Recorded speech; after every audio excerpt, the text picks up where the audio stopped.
monde va bien. Bienvenue à ce webinaire du risque en ce dernier jour du mois d'avril. On espère tous que le mois d'avril, le mois de mai, non seulement va être plus chaud, mais synonyme évidemment d'un éclaircissement dans cette période difficile. Alors, merci beaucoup Cécilia Mélé d'avoir accepté notre invitation à venir présenter aujourd'hui un sujet pas mal d'actualité. On va voir à travers la présentation de Cécilia que l'impact des microplastiques, évidemment, est loin d'être un petit problème. Alors d'abord, je vais présenter notre invité. Encore une fois, merci beaucoup Cécilia d'avoir accepté notre invitation. Cécilia est diplômée en environnement avec un profil spécialisé en gestion des risques. Elle est sensibilisée aux problématiques évidemment reliées à l'eau, son expérience aussi sur différents dossiers réglementaires, notamment les études d'impact, et également la mise en place de mesures environnementales, hydrauliques, notamment quand on a des chantiers qui touchent évidemment à des milieux en particulier humides ou autres. Alors, Cécilia, elle va nous faire une présentation aujourd'hui des avancées justement scientifiques sur les plastiques et les microplastiques. Qu'est-ce qu'on sait sur un problème qui est évidemment majeur à la fois pour, surtout dans le domaine aquatique, dans les océans, l'impact que ça peut avoir sur la faune aquatique, et puis aussi la présentation va permettre justement d'illustrer à quel point c'est un problème et un enjeu majeur qu'il va falloir évidemment tenter le plus possible de régler au cours des prochaines années, voire des prochaines décennies.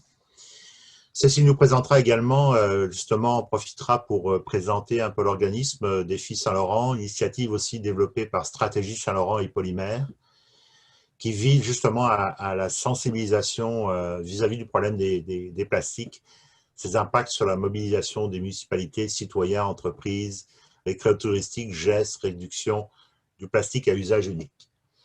Alors, avant de laisser la parole à Cécile, on va aussi parler évidemment un petit peu, évidemment pour nous les inondations c'est un lien pour nous évidemment direct à partir du moment où des rivières débordent. D'ailleurs on retrouve souvent dans l'environnement à la suite d'une inondation énormément de déchets, y compris de déchets plastiques dans toutes sortes de milieux qui n'étaient pas directement évidemment en conditions normales affectés par la montée des eaux. Donc si tout le monde est d'accord, s'il n'y a pas d'objection, vous savez que nos webinaires sont enregistrés. Donc, s'il n'y a pas d'objection, on enregistre le webinaire et il sera disponible sur notre site web dans la journée ou d'ici lundi. Donc, si tout va bien, pour aussi des raisons techniques, on va avoir à peu près 40 minutes de présentation, on aura 15 minutes de questions. Donc, gardez vos questions pour la fin, vous pouvez soit utiliser le chat, je vais regarder le chat de toute façon, et puis également directement lever la main et puis ouvrir votre micro puis poser les questions à la fin. Donc, merci encore beaucoup Cécilia, et la parole est à vous. Merci Philippe. Oui, bonjour à tous. Merci à Risque de pouvoir me donner l'opportunité de parler des microplastiques et des plastiques. Effectivement, c'est un sujet vraiment à la mode, entre guillemets.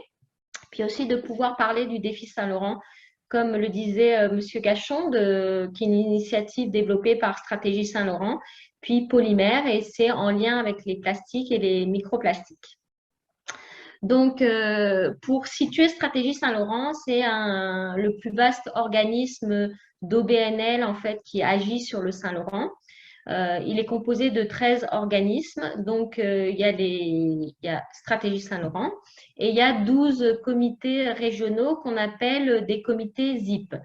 Ils vont être situés le long du Saint-Laurent, entre les îles de la Madeleine et Cornwall. Donc, on en trouve à peu près 6 en fait en zone douce et 6 en zone marine. Tout ce réseau, en fait, est actif et reconnu depuis 1993 dans le cadre du plan d'action Saint-Laurent.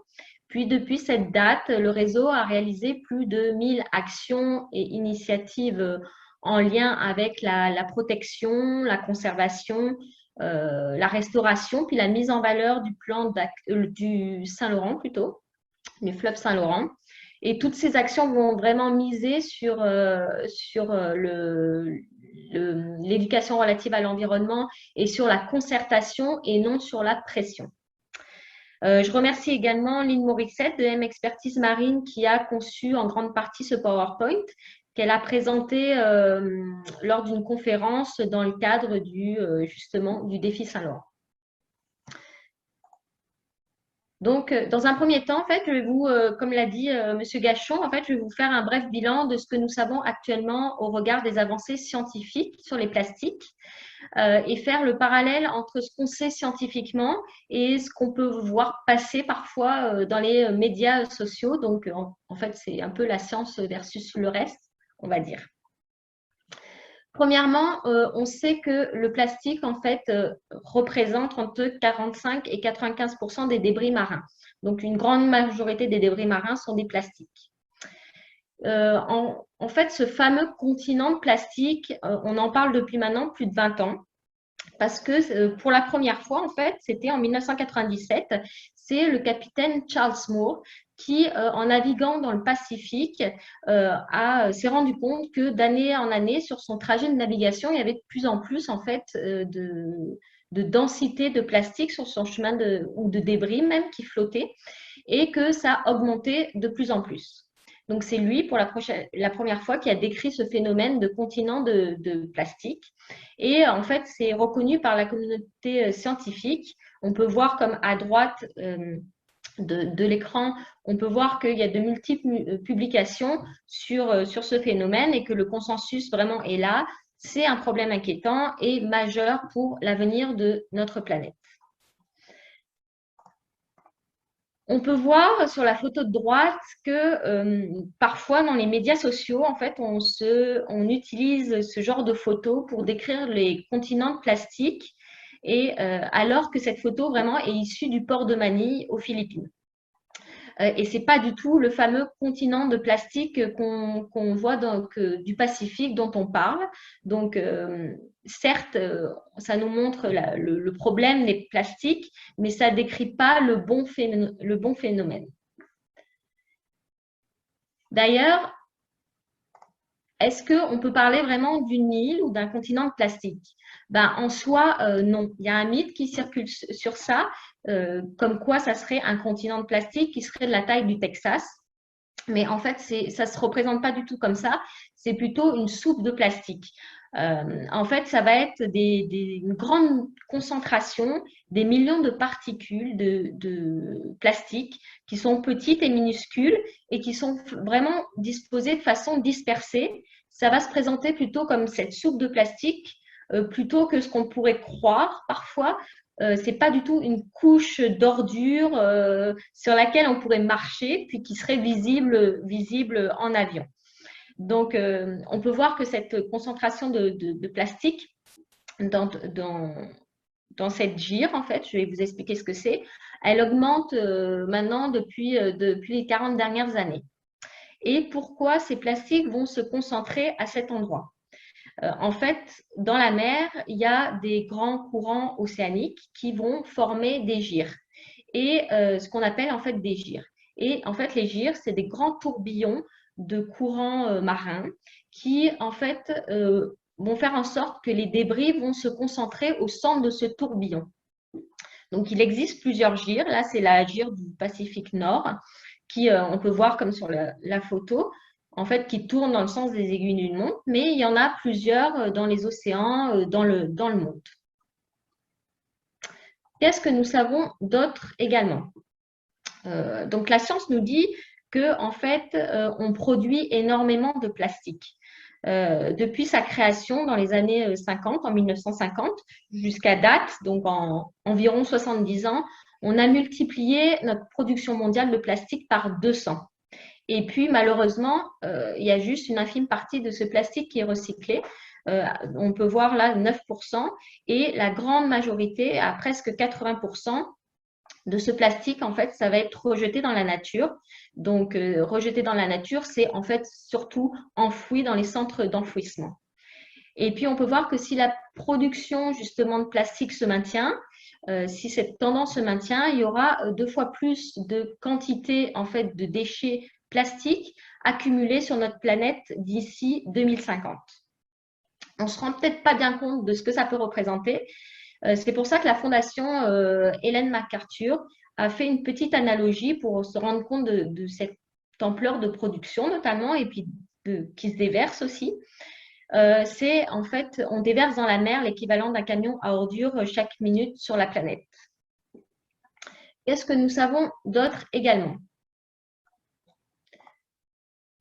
En fait, on sait qu'une partie des plastiques est transportée plutôt par les rivières. Après, il faut faire attention parce que dans les médias sociaux, entre autres, il peut avoir un petit mythe qui circule comme quoi 90% du plastique dans les océans proviendrait de 10 rivières asiatiques.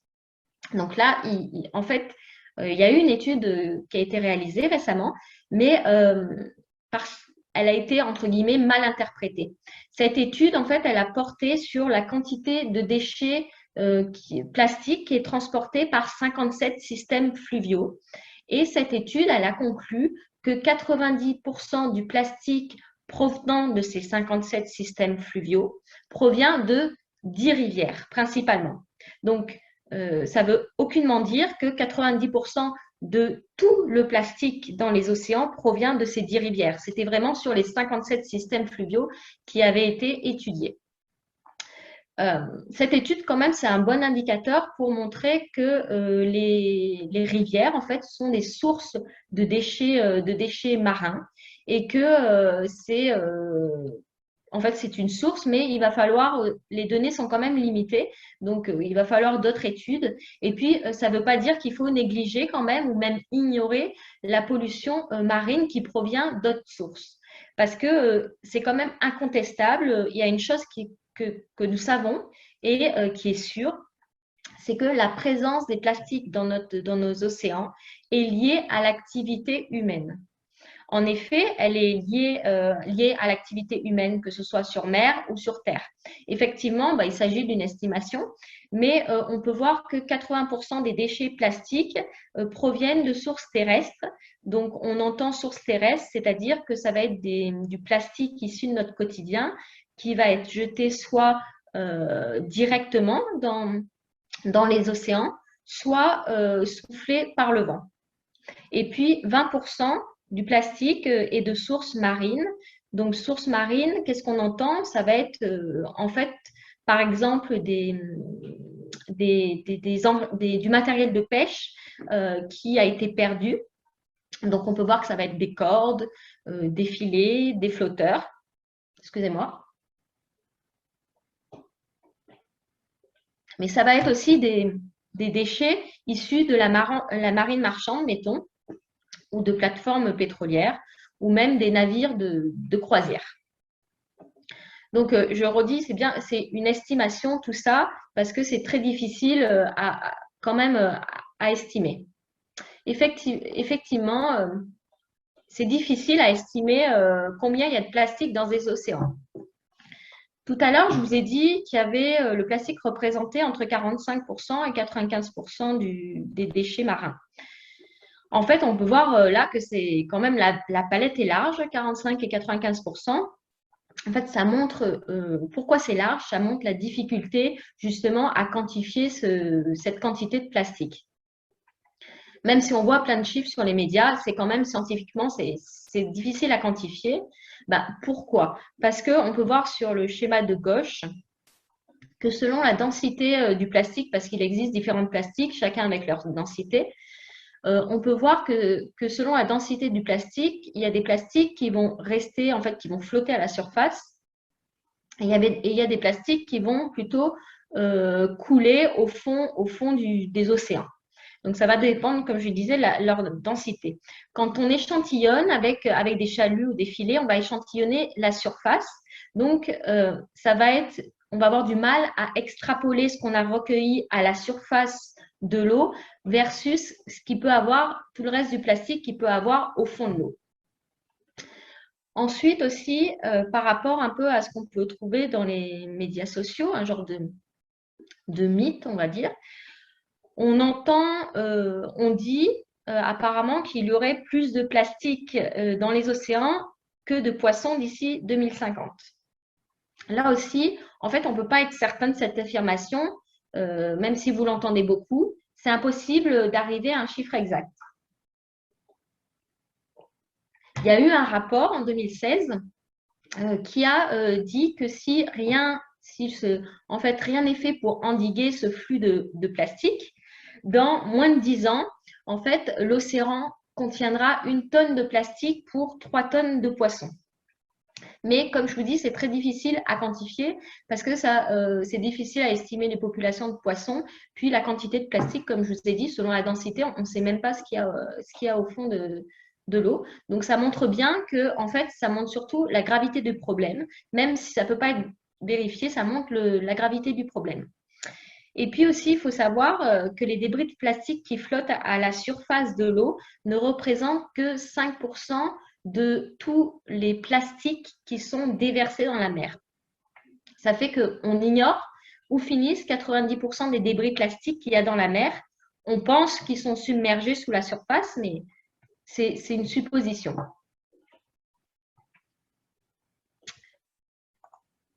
Ensuite aussi, combien de temps le plastique perdure? Alors là aussi, sur les médias sociaux, on peut lire, mettons, une bouteille en plastique va se disparaître en fait après 450, 500, 1000 ans. C'est les chiffres qu'on voit passer. Mais en fait, on ne peut pas le savoir. On ne peut pas le savoir. Ça va vraiment dépendre de ce temps de dégradation, cette vitesse de dégradation va dépendre de la taille du plastique, de sa masse, de l'environnement dans lequel il est, de la température, mais ça je vous expliquerai aussi plus tard. Ça va dépendre aussi de sa composition, donc vraiment, on ne peut pas le savoir. Ce qu'on sait aussi, c'est qu'il est très long à se décomposer puisque tout le plastique qu'on a en fait créé jusqu'à date, donc depuis son invention en 1950, existe toujours d'une façon ou d'une autre. Et on sait même pas en fait si une dégradation complète est possible. Il n'y a aucune preuve qui a montré justement que ce plastique se décomposait complètement dans l'environnement marin. Je vous en parlerai plus tard. On sait qu'il se fragmente en plus petits morceaux, mais on ne sait pas si c'est possible qu'il se désagrège complètement. Il faut savoir aussi qu'au Canada, en fait, on n'est pas sans reste. Là, cette liste provient en fait de WWF Canada et de Oceanwise qui, en fait, dans le cadre du grand nettoyage des rivages canadiens et de nettoyage réalisé par des citoyens, récupèrent en fait les données des déchets que les Canadiens ont ramassés. Chaque année, ils produisent une liste des 12 déchets, on va dire, les plus ramassés. Donc, on peut voir par cette liste que c'est ce qui est ramassé sur nos berges, nos côtes canadiennes, c'est principalement du plastique quand même. Puis, j'ai envie de dire que c'est surtout du plastique à usage unique ou à courte durée de vie. D'ailleurs, pour information, au Canada, les plastiques à usage unique constituent plus d'un tiers de tous les déchets de plastique. Donc, maintenant qu'on a vu scientifiquement ce qu'on sait au niveau des plastiques, on va voir aussi les impacts que ça a sur la faune. Vous avez dû voir ces photos à de multiples reprises. Donc, il y a sûrement rien de spécialement nouveau, mais il faut savoir aussi que les plastiques vont provoquer aussi des problèmes de dommage à l'écosystème et aux habitats des animaux. S'il y a plein de plastique, mettons, sur une plage où il y a des animaux, et aussi ça va provoquer des empêtrements ou enchevêtrements, notamment des mammifères marins dans les filets ou les débris plastiques.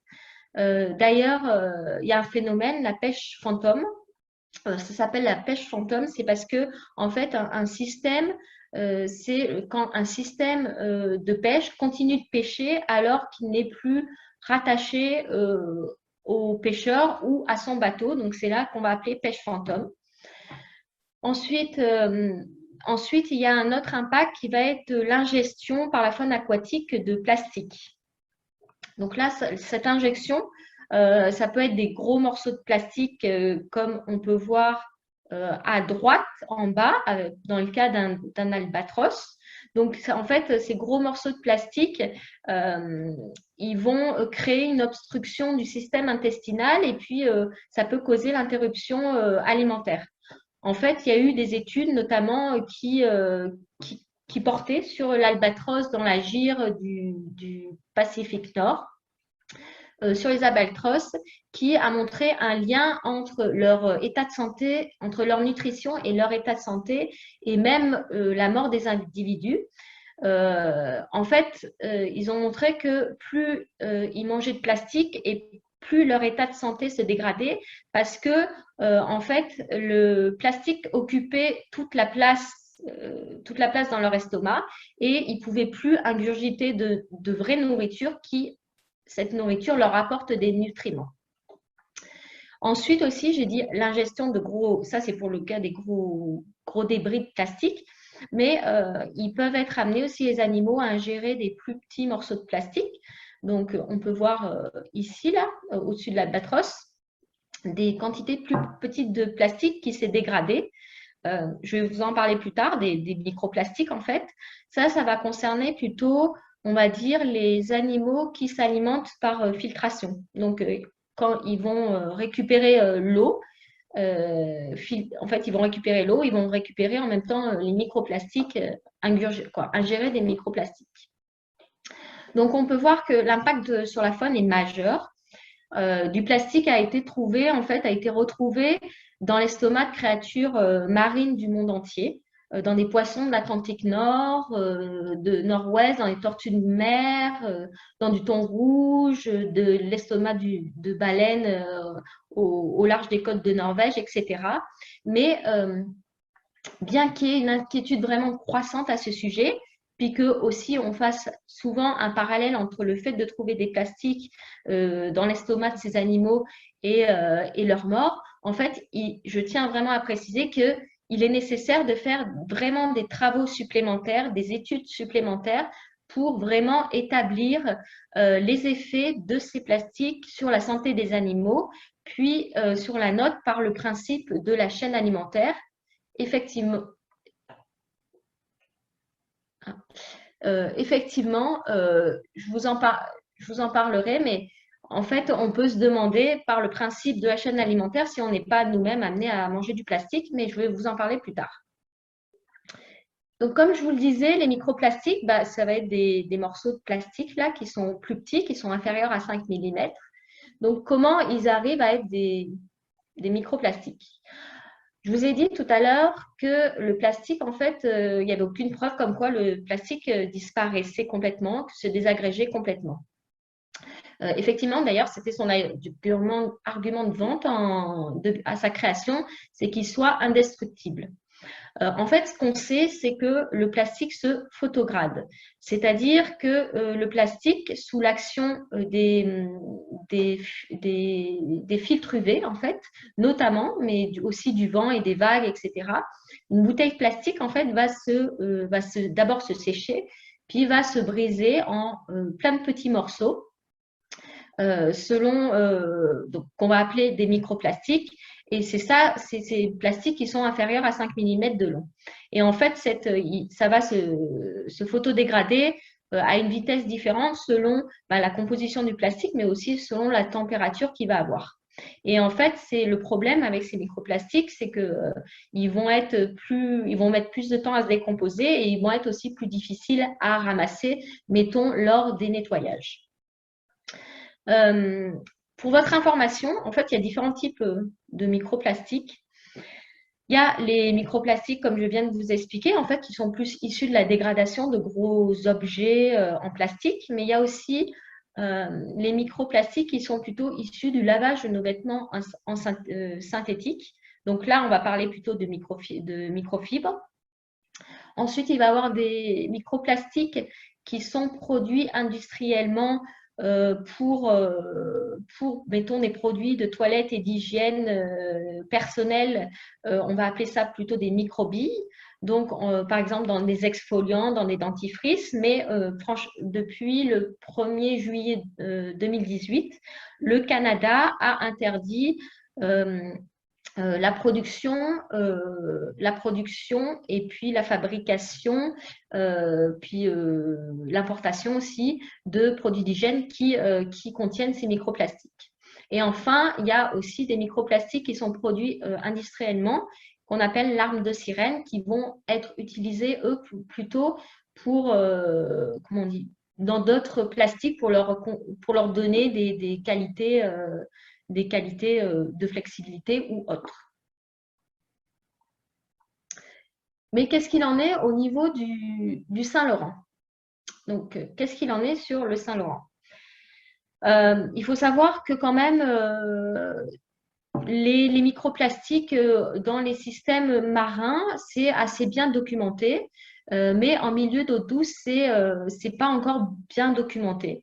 Au niveau du fleuve Saint-Laurent, il y a eu 2 études qui ont été réalisées par Anthony Riccardi et 2 équipes de l'université McGill. Il y en a eu une qui a été réalisée en 2014, en fait, qui portait plutôt sur les microbilles de polyéthylène. Et pour cela, en fait, ils ont échantillonné à différents endroits entre le lac Saint-François et Québec les sédiments, soit le fond du fleuve. Ensuite, il y a eu une autre étude qui a été faite en 2017 elle portait sur les microbilles, mais elle portait également sur les microplastiques, les microfragments en fait, mais aussi sur les microfibres. Et là, ils échantillonnaient les sédiments, donc le fond du fleuve, mais aussi l'eau de surface. Et là, c'était entre l'île de Salaberry, toujours à différents endroits, entre l'île de Salaberry et Québec. Et on peut voir qu'on n'est pas protégé de ce fléau, même dans le fleuve Saint-Laurent, même ici, puisque ce soit dans l'eau du fleuve ou dans les sédiments. Et ces études ont montré qu'il y avait la présence de microbilles, microplastiques et microfibres dans l'eau et dans les sédiments. Ensuite, il y a eu aussi une autre étude sur les microplastiques et les organismes. Donc, cette étude, en fait, elle quantifie l'ingestion de plastique par différents organismes marins.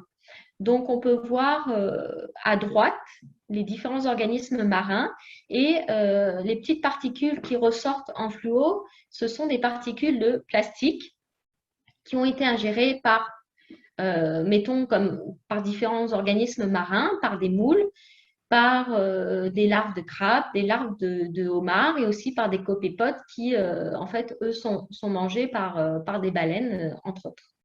Donc, cette étude, en fait, elle a montré que ces organismes-là ingèrent des microplastiques, puis les stockent et les stockent. Donc, il y a d'autres études actuellement en cours pour savoir comment ces animaux-là vont, en fait, ingérer ce plastique, puis comment ils vont le diffuser au sein de l'organisme et comment aussi ça peut se diffuser au reste de la chaîne alimentaire parce que, comme je vous le disais tout à l'heure, on a le droit de se demander est-ce que nous qui mangeons, mettons, des poissons ou des moules qui contiennent des microplastiques, est-ce que nous-mêmes, on ne mange pas des microplastiques à notre niveau? Mais comme je vous le disais tout à l'heure, on n'a pas, en fait, on fait souvent un parallèle entre le fait de trouver des microplastiques puis la mort, on va dire. Pardon. Mais il est nécessaire de faire des études complémentaires. Excusez-moi.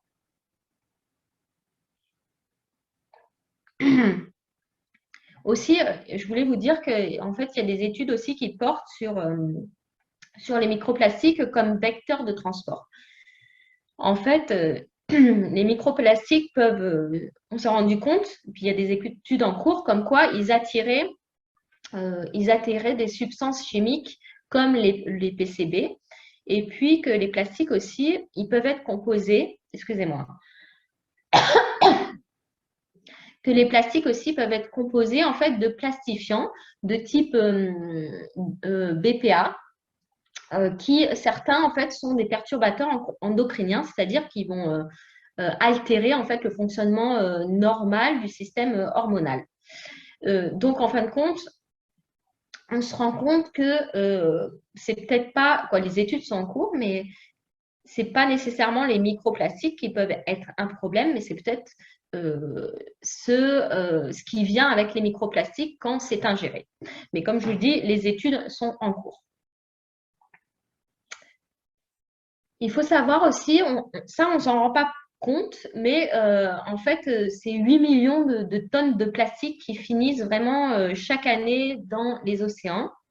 Ça a un coût et c'est estimé à 13 milliards de dollars par année en termes de dommages environnementaux sur les écosystèmes marins.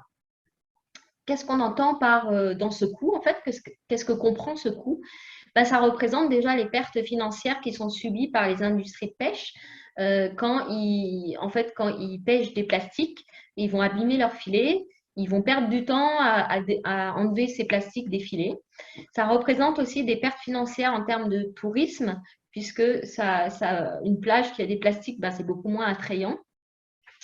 Et aussi, dans ces coûts, c'est aussi le temps passé à nettoyer les plages et aussi le coût, on va dire, pour rétablir une espèce qui va être affectée par la présence de plastique dans son habitat.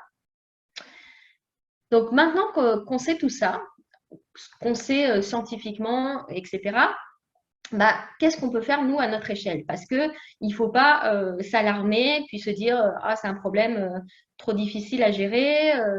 Et puis, voilà. En fait, la façon la plus efficace d'agir, ça va être vraiment de partager des histoires de succès qui sont faits par d'autres pays ou d'autres personnes.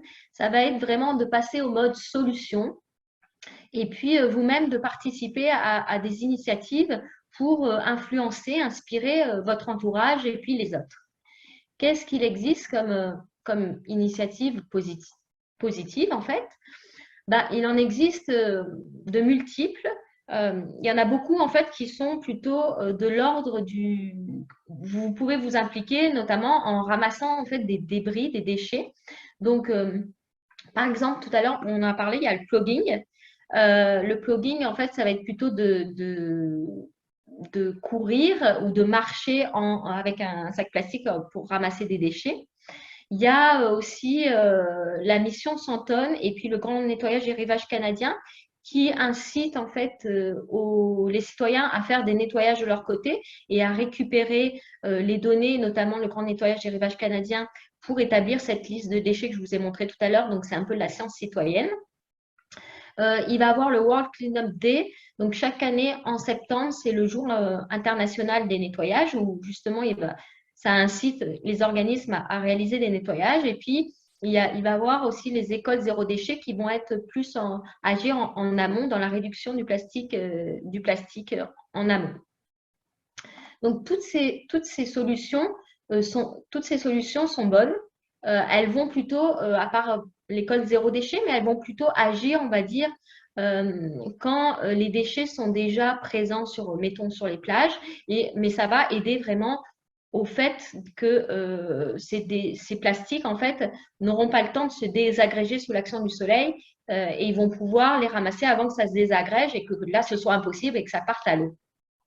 Il y a l'initiative Défi Saint-Laurent. Nous, on a voulu agir un peu plus en amont et essayer d'inciter divers publics à réduire leur consommation de plastique à usage unique.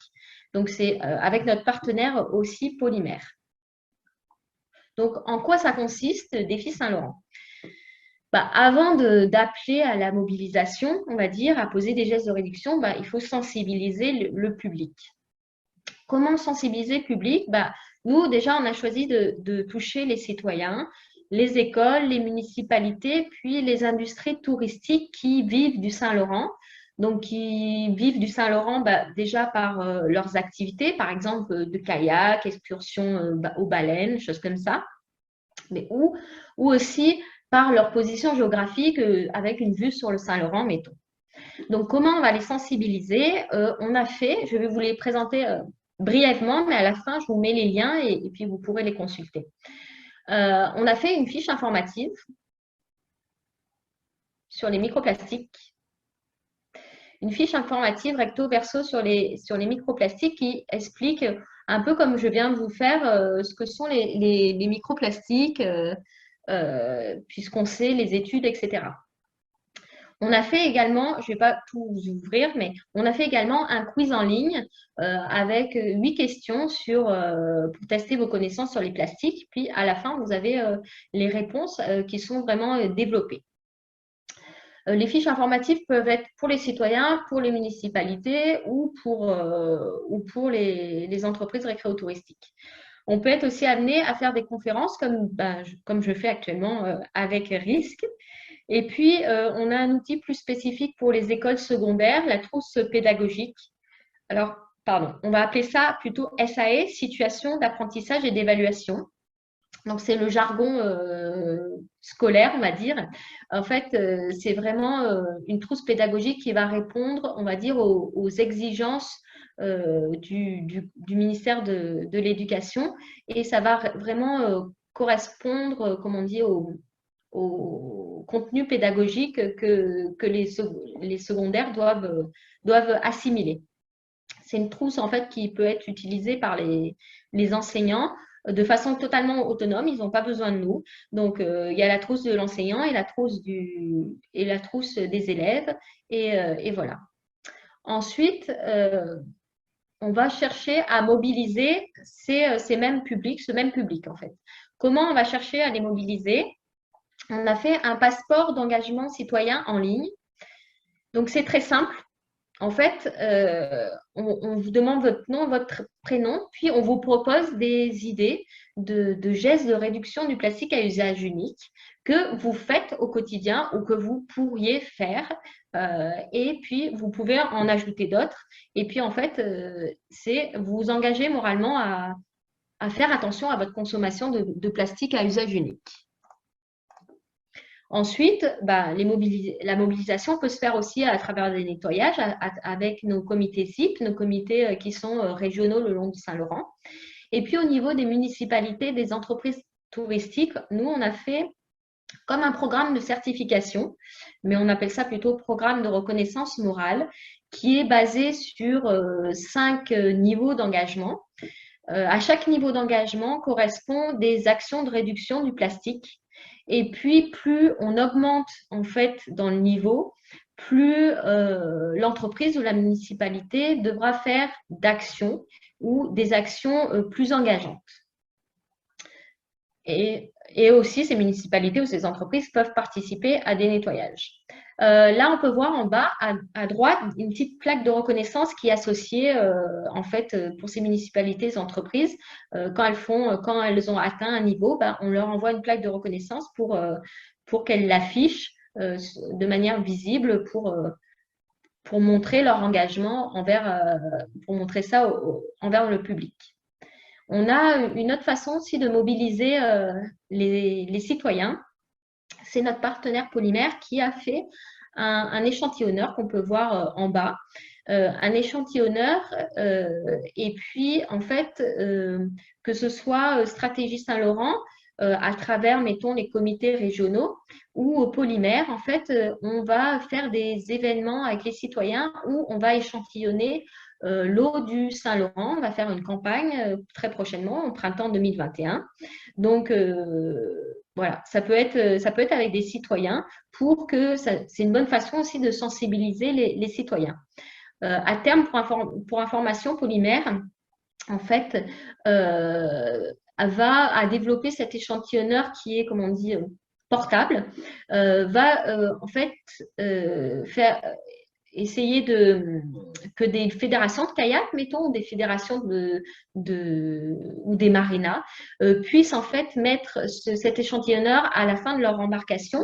Donc comme ça, quand ils vont faire un tour, une excursion, ils pourront échantillonner, puis donner les informations à Polymère qui va ensuite analyser, va analyser de son côté les échantillons et va diffuser les informations dans une application. Donc ça sera à moyen ou long terme que ça va se faire avec les marinas, etc. Mais l'application va être à court terme disponible. Donc, je vous remercie de votre attention. Je remercie également notre bailleur de fonds au gouvernement du Canada et du Québec de nous faire confiance pour ce défi Saint-Laurent, qui est maintenant, qui existe depuis maintenant 3 ans, un peu plus de 3 ans. Donc, il faut savoir qu'on a, on a pour l'instant une cinquantaine d'entreprises récréotouristiques qui se sont engagées dans le défi Saint-Laurent. On a une cinquantaine d'entreprises récréotouristiques dans le Saint-Laurent, puis on a un peu moins d'une dizaine de municipalités parce que c'est un volet plus récent et environ 500 citoyens qui ont signé le passeport d'engagement. Donc, je vous invite à le signer également. Donc, il y a le lien là. Vous aurez plus tard la présentation. Donc, vous pourrez aller sur le passeport d'engagement, la fiche informative, le quiz, puis également, il y a l'Université de Laval qui a fait une fiche sur les perturbateurs endocriniens et le plastique. Donc, je vous invite aussi à aller la voir, aller le voir. Donc, tous ces outils sont disponibles sur le site internet de Stratégie Saint-Laurent. Et puis, si vous voulez en savoir plus, n'hésitez pas à me contacter. Il y a mon adresse mail, et vous pourrez également le trouver en fait sur le site de Stratégie Saint-Laurent, dans Équipe. Vous pourrez également trouver mon adresse mail. Je vous remercie de votre attention et je remercie encore RISC de m'avoir donné l'opportunité de parler de ça.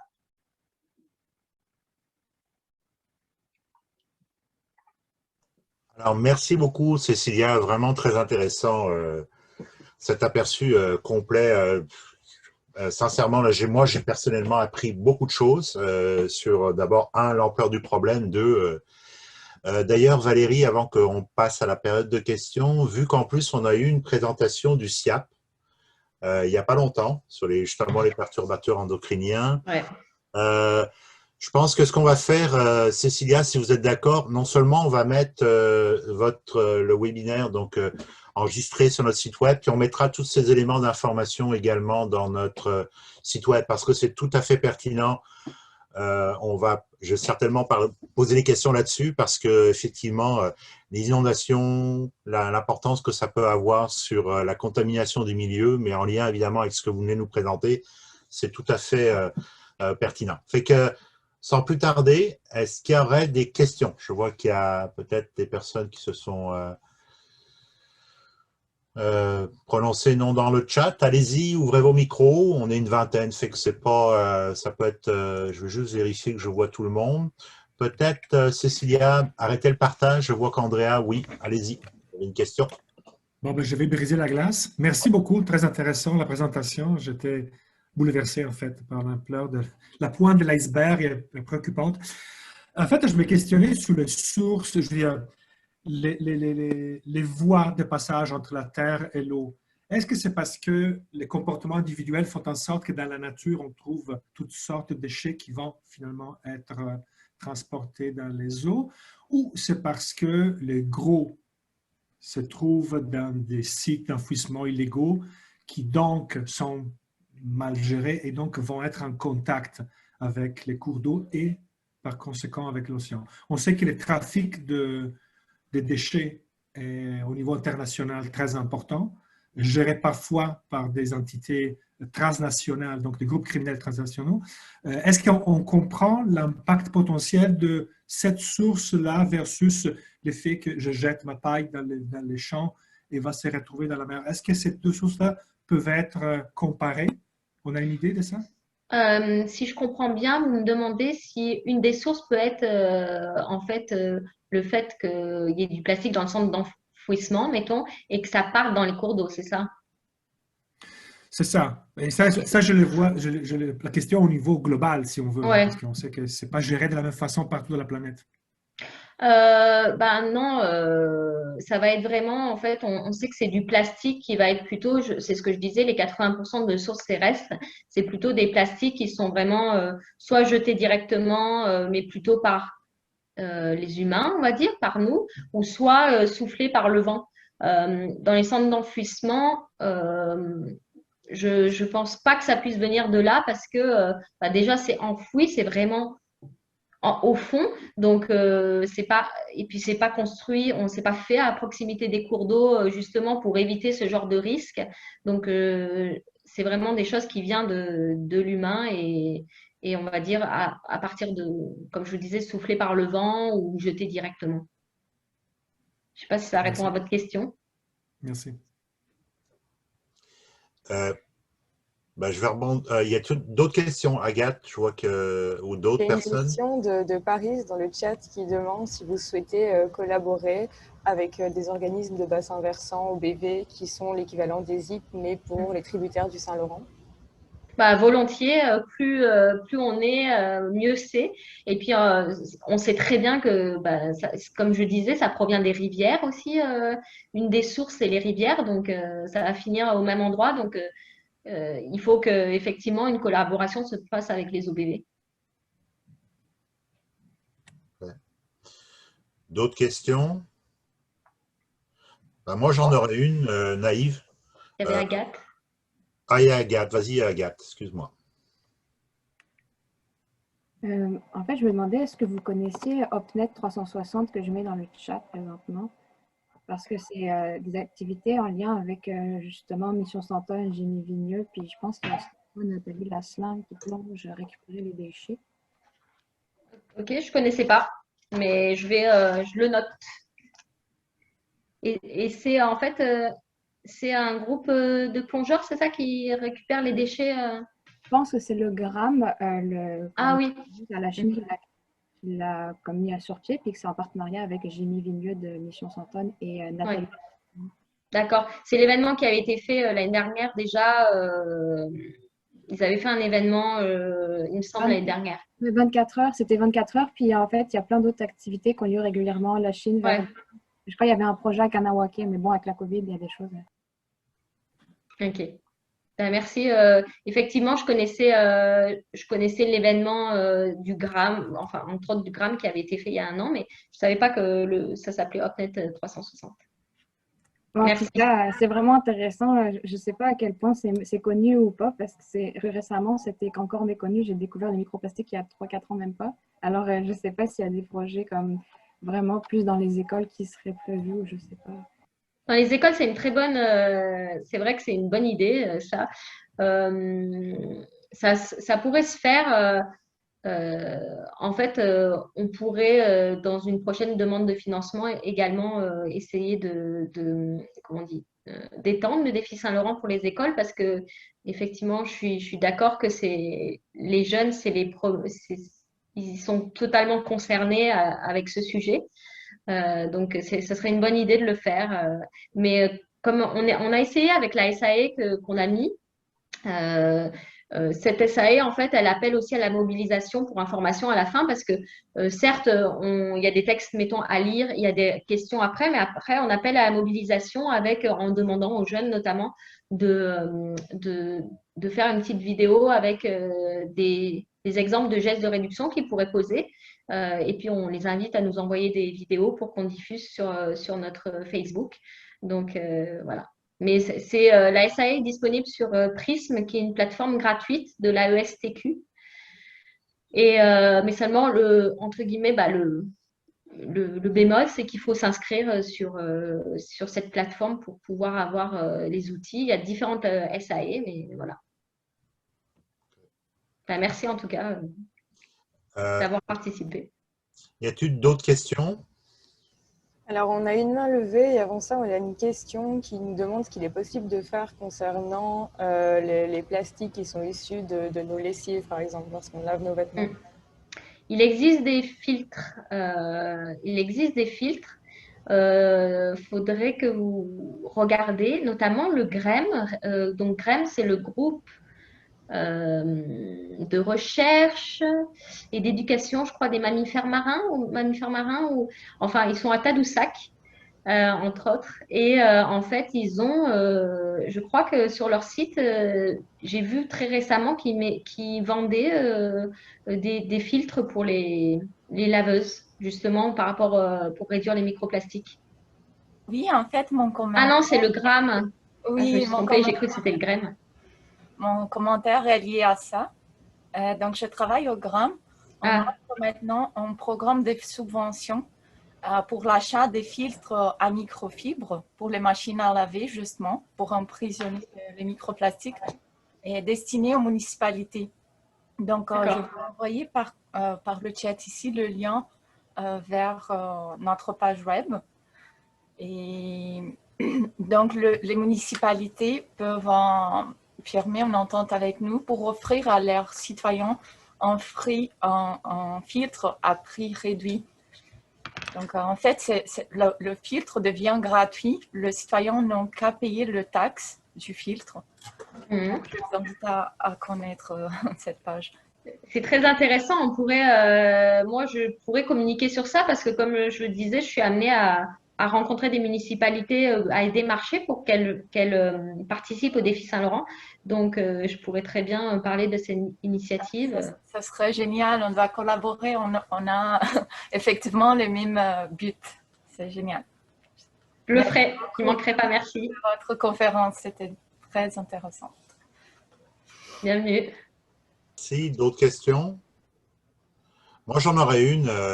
Bon, je suis hydroclimatologue, mais je suis aussi pêcheur. Est-ce qu'il y a, comme on le fait pour le mercure, quelque chose qui touche aux pêcheurs sur la consommation du poisson, par exemple dans le Saint-Laurent, en fonction de ce qu'on sait ou de ce qu'on ne sait pas? Peut-être on n'en sait pas assez sur ce que les poissons ingèrent, comme, surtout à la fin de la chaîne alimentaire, donc pour les gros prédateurs comme brochets ou autres. Est-ce qu'il y a des choses reliées à la consommation justement du poisson qui seraient voilà, avec des taux de présence de plastique qui pourraient éventuellement engendrer des problèmes sur la santé, ou on n'en sait pas du tout?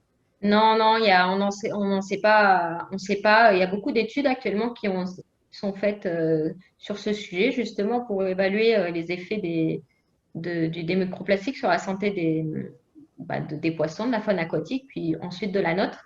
Mais pour l'instant, il y a rien quoi, c'est en cours. Ok. Agathe, tu avais une autre question? Oui, je me disais, concernant les machines à laver, donc c'est intéressant qu'on puisse ajouter des fils. Puis d'ailleurs, ce qu'il y a, c'est que c'est quand même assez dispendieux encore. Même si la subvention, ça aide, c'est quand même, ça serait idéal que peut-être à terme, ça devienne moins dispendieux. Mais je me disais, l'idéal, ça serait même que dans les normes des machines qu'on les achète, il y ait déjà ça qui soit inclus. Ça devrait faire partie, en fait. C'est un peu comme des filtres à pollution sur les voitures ou sur les usines. Je ne sais pas, ça devrait être inclus. Est-ce qu'il y aurait quelque chose, je ne sais pas, est-ce que vous pouvez faire de l'appui par rapport aux politiques? Est-ce que vous êtes indépendant? Enfin, est-ce qu'il y aurait moyen d'essayer de faire changer ça au niveau des normes? C'est une très bonne remarque. Effectivement, ce serait mieux que ce soit intégré directement dans les laveuses. Je pense qu'il faut faire. Nous, on est un OBNL. Je pense qu'il faut essayer de faire déjà notre objectif, c'est de sensibiliser déjà, que tout le monde soit au courant de tout ça. Puis ensuite, il faut aussi que ça vienne de la population qui veuille justement, qui influence plutôt, on va dire, le gouvernement pour que des choses soient faites. Donc, je ne sais pas si ça répond à ta question, mais… Parce que je pense que parmi les préoccupations qu'il y en a et qui sont connues du grand public, c'est assez loin. Puis il y en a déjà d'autres plus connues que c'est un peu… Ouais. Mais c'est pour ça qu'avant de mobiliser, il faut sensibiliser le plus possible, parce qu'on ne va pas mobiliser, on n'arrivera pas à mobiliser si les gens ne comprennent pas pourquoi. Ok, ça prendrait de la mobilisation citoyenne, genre un organisme à lui seul ou avec… Dans un premier temps, ça peut être ça, une mobilisation citoyenne, une mobilisation pour faire parler de ça, et puis ensuite remonter ça jusqu'au gouvernement ou aux entreprises. Ah, donc vous et le Gramme, vous pourriez faire quelque chose peut-être pour faire Nous, le Gramme et les autres. Moi, je vais rajouter, après je vais devoir malheureusement vous quitter, mais vous pouvez continuer la discussion. Le lien avec les inondations, c'est-à-dire les fluctuations des niveaux d'eau, notamment lorsqu'on a des grosses inondations, j'imagine la quantité de plastique qui doit être aussi de toutes sortes de déchets. On le voit après une inondation. Est-ce qu'il y a des études, par exemple, qui ont été faites là-dessus? Par exemple, je prends l'exemple des pays asiatiques, parce que les grosses sources de contamination dans les pays asiatiques, surtout quand on a ce qu'on appelle le régime de mousson, donc les fortes pluies, on peut avoir des apports ponctuels qui peuvent être énormes. Est-ce qu'il y a des études qui ont été faites là-dessus? Par rapport aux déverses, c'est ça? Aux surverses? Exactement, ouais. Je ne sais pas si des études, j'en ai pas connaissance en tout cas, si des études ont été faites par rapport à ça. OK.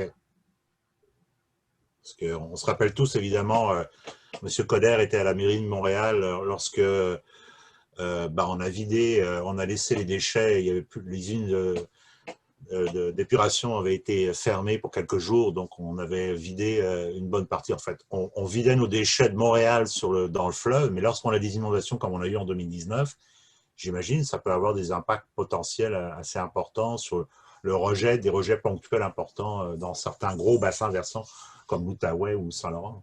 Oui. OK. Est-ce qu'il y avait d'autres questions?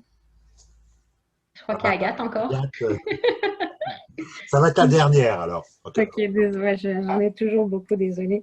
En fait, ma question, c'était par rapport à aussi, tu as donné les différentes sources et tu disais que souvent on parle des plastiques, en ce moment on parle des masques, on a parlé des pailles, enfin bref, c'est symbolique, mais il y a aussi donc les microfibres des laveuses et les microbilles. Est-ce que ça c'est encore autorisé? Ça aussi, donc ça serait associé à ça. Est-ce qu'on pourrait voir pour l'interdire si jamais ça l'est encore autorisé? J'arrive pas à comprendre comment ça l'est encore, si ça l'est, bref. Et pour les plastiques, je voulais savoir, comme le souligne Philippe, quand il y a des inondations, c'est tellement des grosses quantités qui partent là, et j'imagine que quand ils ont leur tas de déchets proches des fleuves, proches des cours d'eau ou des océans dans ces pays-là, il y a peut-être encore une moins bonne gestion de déchets que chez nous. J'imagine que ça doit faire des grandes quantités. À quel point cette part-là serait plus grande que nos petites microbidules dont on a parlé là?